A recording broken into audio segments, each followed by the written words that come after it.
Hoy en Es la Hora de Opinar con Lisa Sánchez, Carlos Pérez Ricart y Fernanda Caso.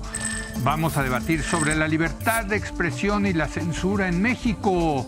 ¿Está amenazado el derecho a la libertad de expresión en nuestro país? Después, con Gonzalo Hernández, vamos a platicar del impacto que tendrá la desaparición del Consejo Nacional de Evaluación de la Política de Desarrollo Social, el Coneval. Y para finalizar viene Raúl Feliz. Con él vamos a tratar el tema de cómo se han comportado los mercados tras la intervención de Estados Unidos en la guerra entre Israel e Irán. Así que quédese aquí en N+ Foro, que ya comenzó la hora de opinar.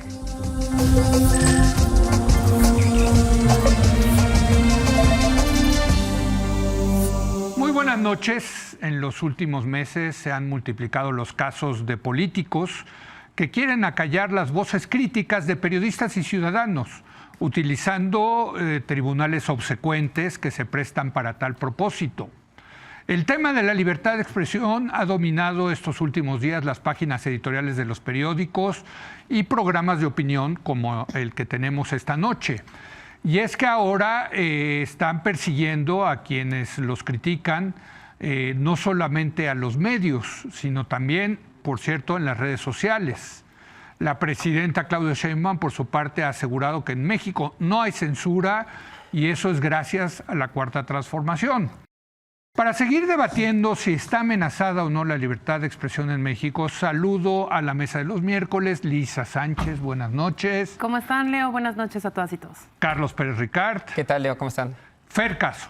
Un gusto estar por aquí. ¿Cómo estás, Fer? Muy bien, muy buenas Empecemos noches. contigo, Fer. ¿Está amenazada la libertad de expresión en México? Por supuesto que está siendo amenazada. Uno de los mayores peligros del poder es que no se autocontiene, no se autolimita.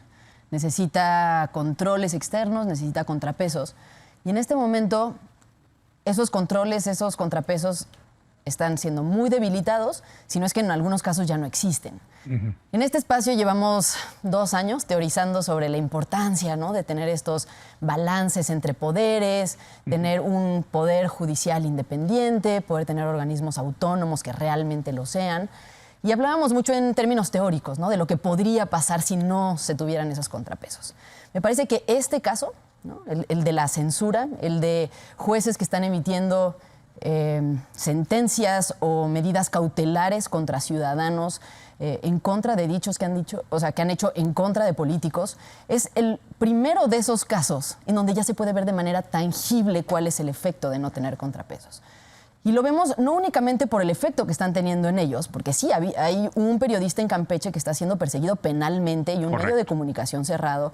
Lo vemos también por ciudadanos que están siendo obligados a pedir disculpas públicas en redes sociales, lo cual no solo es absurdo en términos de lo que implica para la libertad de expresión, sino además es humillante para el ciudadano. A una le impusieron 30 días seguidos. Se tiene que cada día disculpar. Disculpar y luego ponerlo Ni fijo. mi mamá me pedía tanto. No, pero es un acto... Saludos a mi madre. Pero es que yo lo veo como un acto de humillación. O sea, sí, obligar a un ciudadano a hacer eso es la denuncia pública, ¿no? Es esta vergüenza pública de que tengas que doblegarte frente al poder. Y lo que genera, más allá de estos casos en concreto, que son gravísimos, pues es lo que se conoce como el efecto enfriante o el efecto silenciador, que es que el resto de los ciudadanos se la piensen 2 veces antes de criticar al poder. Y eso es lo que a mí me parece que debe ser el tema central en esta discusión. La censura no se da únicamente cuando hay una sentencia judicial, sino el momento en el que los ciudadanos ya tienen miedo de hablar por temor a las represalias que pueda haber. Y eso es lo que ya se está generando en este momento de la historia, incluso todavía mientras estamos en el proceso de que muchos procesos lleguen a su fin, ¿no?, y que las sentencias se emitan. ¿Estás de acuerdo, Carlos? Parcialmente de acuerdo con Fernanda, pero sí estoy de acuerdo con la premisa principal, y es que la democracia y la libertad de expresión siempre están en riesgo, están hoy en riesgo, sí, y siempre, constantemente están en riesgo. En todos lados. No son bienes que uno pone en el almacén bajo llave y ya nadie puede entrar a ellos, ¿no? Sí. No son bienes que uno pueda, insisto, acumular y luego ir hacia ellos cuando no los tiene. Todo el tiempo toca cuidarlos. y todo el tiempo están siendo amenazados por actores, por instituciones que están interesados en redefinir los límites de la libertad de expresión. Y es lo que hace a la democracia y a la libertad de expresión súper interesantes, porque no los puedes acumular. Sí. Todo el tiempo tienen que estar siendo cuidados. Sí. Y por tanto siempre están amenazados. La pregunta es cuándo, por qué y qué modelos políticos ponen más en peligro los bienes de la democracia y la libertad de expresión. Insisto, en ese sentido siempre están amenazados. Yo pensaría que hay dos preguntas más importantes o que podemos elaborar más. La primera es si las prácticas que hemos visto y se han discutido en este programa los últimos 2 días, los casos evidentes contra la libertad de expresión, son parte de la dinámica política de México de las últimas 3, 4, 5 décadas, o son especialmente fuertes o han sido especialmente fuertes en los últimos meses. Es una pregunta, si estamos realmente a una escalada de casos contra la libertad de expresión, o si en realidad son parte, digamos, de la vida política de un régimen híbrido que combina lógicas autoritarias con democráticas y que así ha sido a lo largo de las últimas décadas. Es una pregunta. La siguiente pregunta sería si la conformación del actual sistema político está incentivando este tipo de conductas. Y me atrevería a decir que hay una tercera pregunta que ojalá después podamos contestar, es cuáles son los retos regulatorios que imponen las nuevas tecnologías al debate sobre la libertad de expresión. Pero déjame me concentro en la primera, que básicamente es si es más que antes o es menos que antes, Yo y analizarlo desde una perspectiva histórica. En mi experiencia, cuando yo empecé en los medios de comunicación en el 2001, no era el caso. O sea, Bueno, no ha sido el caso. Ahora, no sé. lo que me cuentan los grandes, digamos, veteranos del periodismo en este país es que sí lo era en la época del régimen autoritario. Pero pienso que si le preguntamos, por decir 3 nombres, a Carmen Aristegui, a Gutiérrez Vivo, si era más o menos autoritario un régimen, también tendrían ellos, me parece, experiencias anecdóticas, si acaso para decir que era peor que antes. Sí. Yo intenté hacer una investigación al respecto, ¿no? A ver. Y se me ocurre, bueno, revisé al menos 40 casos en 2 o 3 horas que tuve de tiempo para preparar el programa, en el que la figura de calumnia, difamación e injuria se utiliza realmente para coartar la libertad de expresión de periodistas, ¿no? Abuelo de pájaro... En los últimos años, ¿estás hablando? En los últimos años, los últimos 20 años, 15 años, 10 años, el caso de Humberto Moreira contra Sergio Aguayo, demandado por 10 millones de pesos. Sí, ¿no? Es correcto. A Miguel Granados Chapa, un ex rector de la Universidad Autónoma de Hidalgo, por publicar un prólogo de un libro en 2004. La demanda de Marta Sagún y Miguel Bribriesca contra la periodista Olga Warnat. Sí. Jesús Ortega siendo dirigente del PRD contra San Juana Martínez, ¿quién lo iba a decir?, en 2012. Erubiel Ávila siendo gobernador contra el periodista Humberto Padillet por un texto publicado en un libro de Jorge Cepeda Patterson. Y así muchos casos en los que diputados, dirigentes partidistas, gobernadores usan el poder, el andamiaje legal para amenazar la libre expresión. Hay un montón de reportes de artículo 19 que han sido capaces, digamos, de perfilar esta historia de medios. Y ¿Tu conclusión es no hay nada nuevo? Yo tengo 2 conclusiones, ¿no? A ver. Una, que hay que ser De más esta cuidadosos. pregunta. De esta pregunta. Sí. Que hay que ser más cuidadosos al señalar que nos dirigimos ahora sí a un régimen autoritario y no ver el pasado. Me parece que habría no ser cherry picking, que es decir, vamos a elegir casos por acá y luego nos vamos a comprar el cuento del autoritarismo a partir de 7 u 8 casos. Creo que lo podríamos haber hecho bajo esa metodología los últimos 20 años. Hay que ser más cuidadosos. Es la primera conclusión. La segunda es que sí se equivoca Claudia Sheinbaum y, digamos, se equivocan los defensores del gobierno cuando están diciendo que no es cierto, que no está en peligro la libertad de expresión. Me parece que sí hay cosas, hay dinámicas con las que hay que tener mucho cuidado, que hay que defender. Me parece que es muy peligroso que jueces estén queriendo quedar bien con el gobierno y para quedar bien con el gobierno tengan resoluciones muy problemáticas. Creo que hay que atender a eso. Es mentira que haya una libertad de expresión completa, está amenazada. Pero vuelvo a la primera. Hay que ver si esto es una dinámica de los últimos meses o de los últimos años, o en realidad es más bien parte de la lógica del régimen híbrido que se ha ido consolidado en México en las últimas décadas. Ahora, lo cierto es que sí es una lucha constante. En todos los países, lo estamos viendo también en Estados Unidos ahorita, ¿no? O sea, en fin, es parte de la lucha por la democracia, Lisa Sánchez.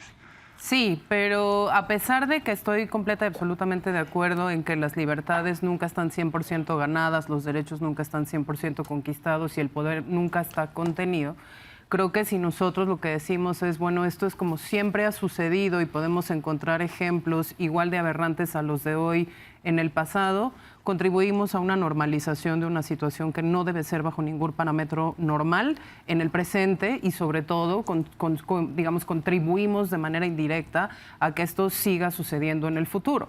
Yo creo que sí hay dinámicas muy particulares de los tiempos presentes sobre las que debemos poner atención, que tienen impacto sobre la libertad de expresión, pero de manera mucho más amplia sobre el cierre del espacio cívico. O sea, sí hay algo diferente. Claro, y voy a poner algunos ejemplos. Yo creo que en magnitud la libertad de expresión en México está hoy más amenazada que en el pasado, por muchísimos motivos, no solo por la acción gubernamental, sino también por la acción de los grupos violentos que ejercen censura y silencio. ¿Que es otra discusión? Sí, pero estoy contextualizando que hoy sí hay dinámicas distintas a las del pasado que amenazan más la libertad de expresión, separando correctamente que hay unas que tienen que ver con actores no estatales, hay otras que sí tienen que ver con actores estatales. Okay. Algunos ejemplos que nosotros encontramos, sobre todo porque desde México Unido contra la Delincuencia nosotros monitoreamos los temas que tienen que ver con seguridad y justicia, señalaría 3. A ver. 1, el empoderamiento militar sí ha traído como consecuencia una mayor vigilancia sobre el periodismo, sobre los liderazgos sociales y sobre el liderazgo de opinión, que se ha denunciado en diversas ocasiones, no solo en términos de iniciativas legales, sino también en términos de compra de software de espionaje, también en términos de seguimiento y amedrentamiento de periodistas y en creación de zonas de silencio. Es el caso, por ejemplo, ¿no?, del corredor transístmico, en donde están participando en obras los militares y que no amenazan de manera cotidiana la producción o la socialización de noticias sobre lo que ocurre en la región, ejerciendo ahí sí directamente una acción institución del gubernamental sobre la libertad de expresión en algunos temas. Lo mismo sucede también con la defensa del territorio, mucho en lo local. Hay autoridades locales, esto lo documenta muy bien Alejandra Loach en varios libros y podcasts espectaculares sobre el por qué se asesinan los periodistas, donde las dinámicas locales, que esto no necesariamente quiere decir que exista una directriz presidencial que lo habilite, los gobiernos locales, municipales, autoridades políticas ejercen también una presión muy fuerte sobre el contenido y sobre la viabilidad o la durabilidad de los medios periodísticos locales.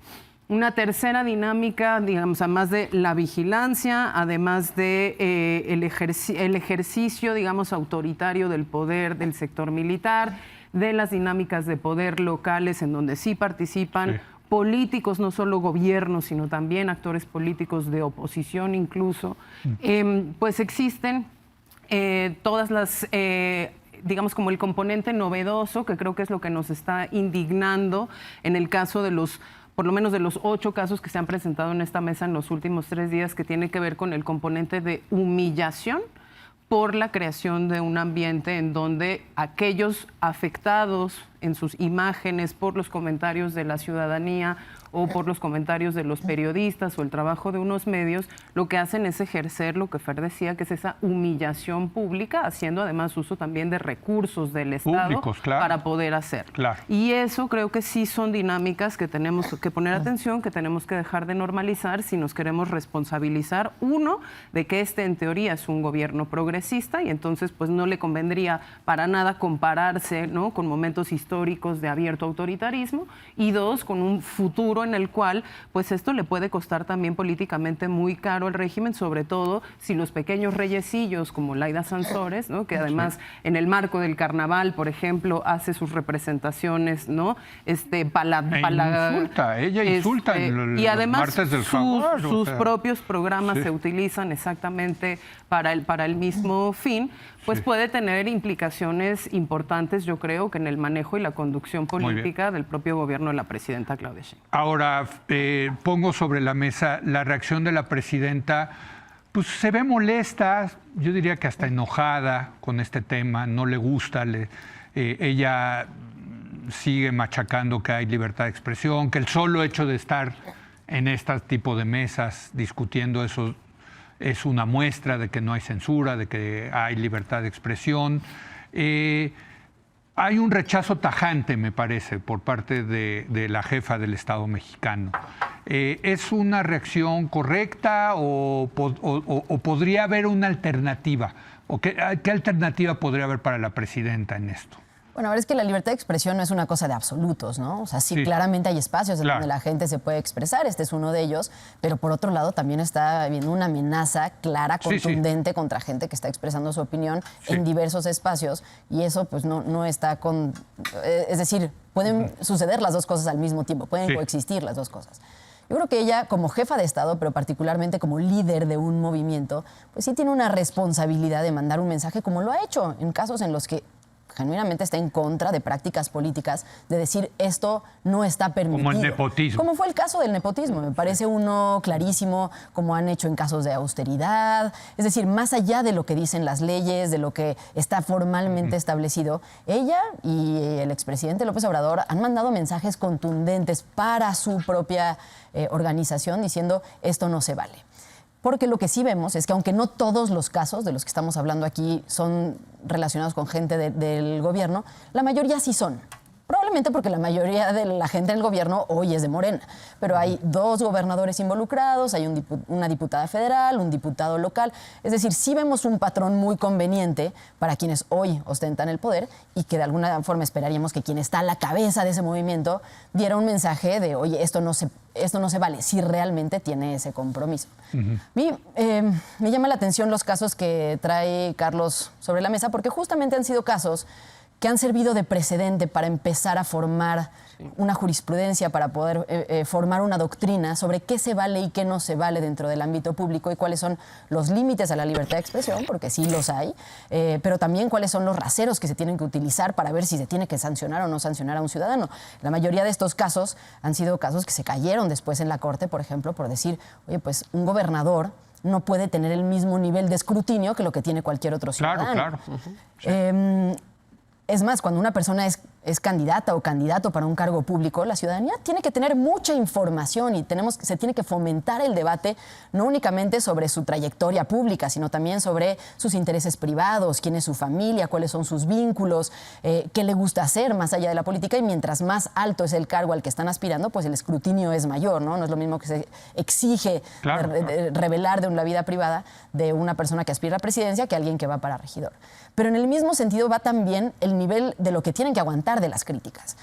La acción política es una acción voluntaria. Tú decides ponerte en ese lugar, tú decides ser un funcionario público, tú decides meterte a la arena pública, entonces pues te sometes a las reglas de la arena pública y eso implica que los ciudadanos puedan criticarte, cuestionarte, incluso insultarte bajo la protección de la ley, porque se prefiere ese escenario que fomenta las ideas que el contrario, que es que la gente se autocensure. Pero sí, y es parte del debate, ¿hasta dónde llega eso? ¿No? O sea, tú no le puedes decir a un candidato es que tú eres un pederasta. Exacto. Sin tener pruebas de la pederastía, ¿no? Es ahí en donde vienen los criterios que ha desarrollado la ley, que tienen que ver con la difamación, que es una cosa muy distinta nada más al insulto. El insulto. Y la difamación, tratándose de una figura pública contra un particular, el único caso en el que se puede penar es cuando el particular sabía que estaba mintiendo y lo inventa con el fin de perjudicar. Y además los castigos son civiles, son mercantiles. Son de otro... No son penales, que esa es la otra, ¿no? O sea... Es otro universo. O no eran, porque ahora lo de Puebla es parte del asunto, ¿no? Es parte del asunto. Entonces, acoso, ¿no? Creo que hay criterios suficientes que se han desarrollado a lo largo de la historia, como para que hoy parezca que nada de eso importa. Y entiendo, porque hay una nueva figura, que es la de la violencia política en razón de género. Eso como... Pues que parece cachar todo. Y parece que nada de estos criterios que durante años se han discutido, se han elaborado, se han pensado, se han comparado con doctrina internacional, se le aplican a esto. Se ha convertido en un criterio en el que pues todo cabe y entonces al mismo tiempo ya termina no significando nada, ¿no? Hay un listado de gente que ha cometido violencia política en razón de género. Pues ya eso no te dice si una persona es capaz o no es capaz, si deberías de votar por ella o no, porque ya hay tanta gente por tantas razones tan distintas, pues que acaba siendo un criterio ridículo, ¿no? Carlos. Yo me equivoqué, porque lo primero que tenía que haber dicho al comenzar el programa en mi intervención es que repruebo absolutamente estos casos, los 8 casos que hemos visto, que hemos discutido. Me parece terrible por parte de la autoridad. Creo que cualquier comentario alrededor de eso tendría que comenzar con ese caveat. Intento matizar algunas cosas, pero eso es lo primero, que es completamente reprobable. Donde yo tengo, digamos, una discusión que quizás es irrelevante, es si es peor que antes, ¿no? O si el espacio público de verdad se ha ido reduciendo conforme ha avanzado el tiempo, conforme han avanzado los años. Creo que es una pregunta que vale la pena. Hay varias hipótesis, pero una pregunta que toca responderla con más profundidad. ¿Desde cuándo exactamente? ¿Cuándo es el periodo de estudio? ¿A través de qué mecanismos? ¿Qué actores en particular? Me pregunto si Duarte en Veracruz, que tenía una policía secreta, en donde realmente encarcelaba personas y mandaba a asesinar personas, pues tenemos, digamos, algo con qué medirlo ahorita, o si Laida Sansores es peor que Murat, o que Humberto Moreira, o que Mario Marín. Ejemplos hay tantos, ¿no? Entonces, no me gusta como la hipótesis de la acumulación, que cada vez es peor. Entiendo que parte de la oposición, evidentemente no tú, pero parte de la oposición que ha construido un discurso sexenio y medio con la lógica de la censura y de la falta de espacios, quiera ver en cada caso algo que sustente su teoría general de que cada vez hay menos espacios y menos espacio público. No me convence del todo. Quiero atender la segunda pregunta que yo había hecho en mi primera intervención. La primera era si era antes más o menos o tal. Esta es sobre el sistema político. Si realmente el tipo de sistema político que se está construyendo incentiva este tipo de comportamientos o no. Ahí, lamentablemente, mi respuesta es que me parece que en algunos casos sí. Lo que estamos viendo, yo veo 3 cosas. Por un lado, jueces que cada vez quieren complacer más al poder político. Obsecuentes, claro. Al haber mezclado, digamos, la lógica de la justicia de la lógica electoral, necesariamente vas a tener este tipo de actitudes, y me parece que con la reforma judicial va a ser peor. Me parece. Y eso me parece que está muy mal.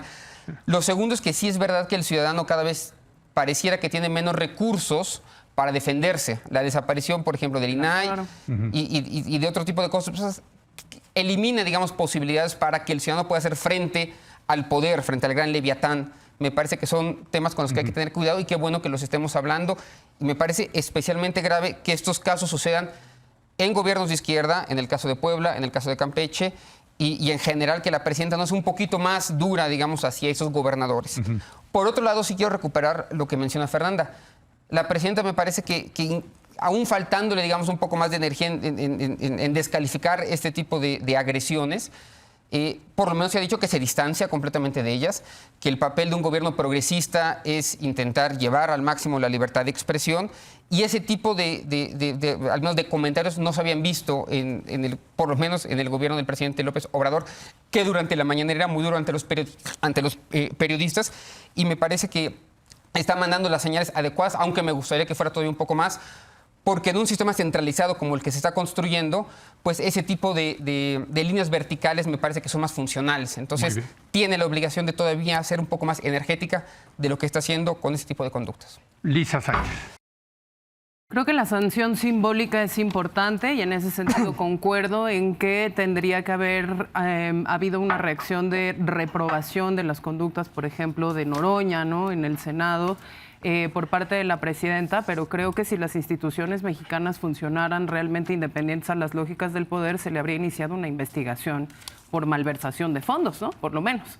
Por mal uso de recursos públicos a Noroña, justamente por haberse defendido desde la institucionalidad y haber usado hasta el canal del Congreso para transmitir la humillación. Los abogados del Senado. Entonces, en ese sentido, creo que lo simbólico importa, pero importa más lo formal. Y en lo formal, al menos yo no tengo conocimiento de que se haya iniciado ningún tipo de investigación disciplinaria, ni por el cargo que ocupa, ni por el lugar que tenga en el partido, ni por el lugar que tiene dentro de la administración pública federal. En ese mismo sentido, yo regreso al cierre del espacio público, del espacio cívico sobre todo, porque otro de los elementos que creo que están indignando mucho en este momento, además del abuso de poder para la humillación pública, es el hecho de que estamos yendo abiertamente en contra de ciudadanos a ras de suelo. Es decir, no solo son periodista. Que cambiemos, digamos, la barra editorial o la marca editorial de los espacios televisivos en los medios públicos o en los medios privados. No es nada más que el partido en el poder, como todos los que han pasado por el poder, tengan hordas de bots y generen conversaciones y arruinen reputaciones a través de, ¿no?, las granjas de usuarios simulados en las redes sociales. No es nada más, ¿no?, que son ciudadanos. Una que puso ja. O que censuremos, ¿no?, al periodista incómodo que investiga la corrupción y la violencia, etcétera. Es genuinamente a quien está teniendo una reacción en redes sociales desde ninguna posición de poder con respecto a la autoridad. Sí. Creo que eso es particularmente relevante y nos lleva a una de las terceras preguntas que tú hacías de, bueno, ¿y qué hacemos con eso en un entorno de conversación y vida digital muchísimo más intenso el que teníamos antes? Pero más importante que eso, Leo, porque no solo estamos hablando de esos casos, estamos hablando de un cierre del espacio cívico que sí claramente ha tenido consecuencias. En la mañanera se mencionaba a los periodistas, a los activistas, a los defensores, a las feministas, y se hacía en contra de toda legalidad, ¿no?, escarnio de sus ingresos, escarnios de sus financiamientos, escarnios de... Las feministas de la Ciudad de México. Se daban a conocer sus direcciones. Claro, se violaban los datos de privacidad de una manera sistemática. Las feministas de esta ciudad, la ciudad con mayores derechos de todo el país, fueron perseguidas penalmente por las marchas del 8M durante el sexenio pasado, cuando Claudia Sheinbaum era jefa de gobierno, ¿no?, y cuando las autoridades, pues, que estaban en ese momento en la Ciudad de México ahora son autoridades federales. Claro que ha habido un cierre del espacio cívico. Decía Carlos, ¿tenemos menos herramientas para defendernos? Sí, ¿por qué? Porque ahora el uso de ese poder está siendo tan arbitrario que hasta si reforman la Constitución le tienen que poner un candado que diga, interprétese solo como yo quiero que se interprete, y además elimínense todos los medios de control de la autoridad legislativa, de la autoridad ejecutiva, ahora también de la autoridad judicial y de paso de cualquier otro órgano, digamos, que pudiera generar algún tipo de contrapeso. Y cierro diciendo, sí me parece muy importante que veamos el tipo de país que estamos construyendo y no tengamos estas discusiones de manera aislada. No es casualidad que estemos viendo esto pasar al mismo tiempo que estamos viendo convertirse a la Guardia Nacional en una cuarta Fuerza Armada, al mismo tiempo que estamos viendo que viene una reforma al Código Nacional de Procedimientos Penales para ampliar los supuestos de acción de la autoridad en casos de flagrancia. No es casualidad que hayamos visto reintroducirse en un montón de leyes secundarias muchas disposiciones que, como ya mencionaba Fernanda, se habían declarado inconstitucionales y siguen siendo abiertamente inconvencionales por la Suprema Corte de Justicia, y que hoy meten otra vez en la legislación porque, como ya pudieron cooptar las mayorías parlamentarias necesarias para que la Constitución diga lo que quieren, ya entonces vuelven a ser constitucionales, aunque no sean convencionales, y la legalidad es la primera que sufre en todo esto. Entonces, claro que hay menor espacio cívico, sin duda. Claro que hay mayores riesgos para quien ejerce la libertad de expresión y el oficio de informar también. Y claro que en Peña eso Nieto era hay... mejor? O sea, no. Entonces, ¿de cuándo acá es la diferencia que estás planteando? Yo no sé. Cada vez hay menos, o sea, con Peña Nieto había más espacio cívico. Después del plan C, ¿te gusta que es un buen momento de comparación? Sí. Bueno, sí, claro que sí. Pero pongamos después de 20 reformas constitucionales que hicieron todo lo que hicieron, y te doy un ejemplo, Carlos, por cierto. A ver, una parte importante de la caída de la presidencia de Enrique Peña Nieto fue el tema de la Casa Blanca, y que se habló sin ningún cortapisas en todos los medios de comunicación. ¿O no? No, estoy de acuerdo, pero... Bueno, había esa posibilidad, había la libertad de expresión de hablar de una casa que le regaló un contratista. Tuvo que salir de radio 2 veces. O sea, eso pasaba, eso sigue pasando igual, así no sé. Totalmente, pero yo... Pongamos parámetros para definir si se cierra o se abre. Hubo casos de censura en el sexenio de Peña Nieto. Ahora pasa sin Instituto Nacional de Protección de Datos Personales, por ejemplo. Ese para mí me parece un criterio de que sí estamos peor. A Carmen García la sacaron del radio. No, a ver, hubo casos de censura censura en el sexenio de Peña Nieto? Todos, sin amigo, duda, por supuesto, sin duda. Presos políticos a nivel Había federal, más a nivel espacio estatal. cívico, como lo pone. Yo sí creo que más habíamos logrado espacios conquistar para la muchísimo crítica más al gobierno. espacio cívico Yo creo que para el también. ¿Más que ahora? ejercicio de la ciudadanía. ¿Más que ahora? Yo creo que por sí. supuesto que sí. Yo creo que- porque pienso yo, que no vale la porque pena yo creo discutirlo, que ¿no? ahora Además, yo veo en estos los medios casos- plebiscitarios son muchísimo más abiertos, pero los medios formales y las protecciones legales y las protecciones institucionales son tiene muchísimo entonces menores. diferentes dimensiones esto que llamamos espacio público que vale la pena discutir si es más cerrado o abierto. A ver, Eso, pero, además pero estamos me viendo- quedan Dije 3 espacio minutos cívico. máximo. Es más, menos, 30 segundos cada uno de conclusiones. Venga, Fer. No, y que además en este caso a mí me parece gravísimo contra quién se están lanzando estas acusaciones, contra ciudadanos